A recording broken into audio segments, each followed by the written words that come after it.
He doesn't stick to certain structures that other novelists stick to. He was right here writing about people like, a few yards away from him.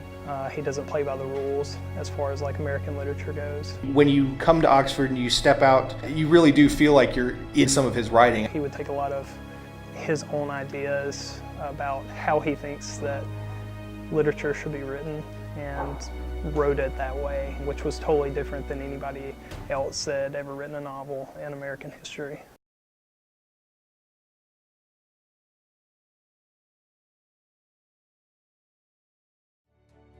Because whenever I was here, nobody really knew anything about him, but he's so essential to Oxford and Southern literature in general.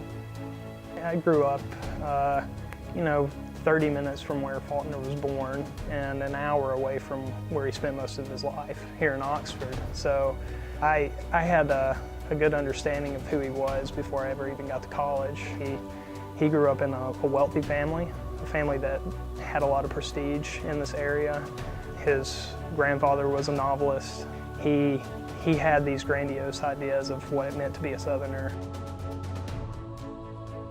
I have drank bourbon on Faulkner's grave. I've definitely visited some of the spots that he wrote his novels at. Dumb little senior ritual, like not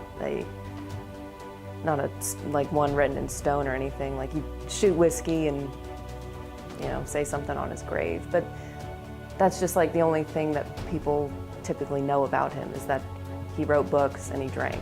So that's like how they honor him, which I'm not trashing on, because hell, I did it when I graduated. It's just kind of a silly thing that English students do. Would he like that? Probably not. Probably not. He'd probably just go read a book, finish a book. And it's surprising how a lot of people haven't read a book since they graduated or something. So I think that's how I'd honor his legacy more than just shooting a bunch of whiskey on his grave.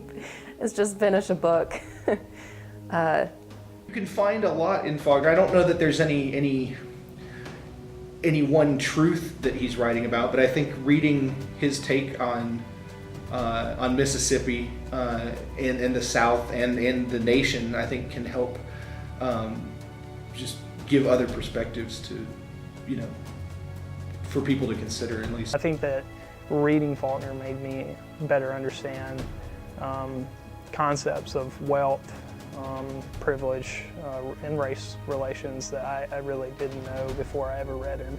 People are still turning to Faulkner to try to make sense of the current moment. I mean, he wrote a lot about race relations, extending into his early career, but I mean up to the end he was writing, some of his writings deal with the very beginnings of the civil rights movement, which he died in '62, so he wasn't around for a lot of that, but he was noticing these things. He gave a lot of public comments about social issues of the day. A lot of times the press would turn to him and ask for, what are your thoughts on this, or how do you feel about that?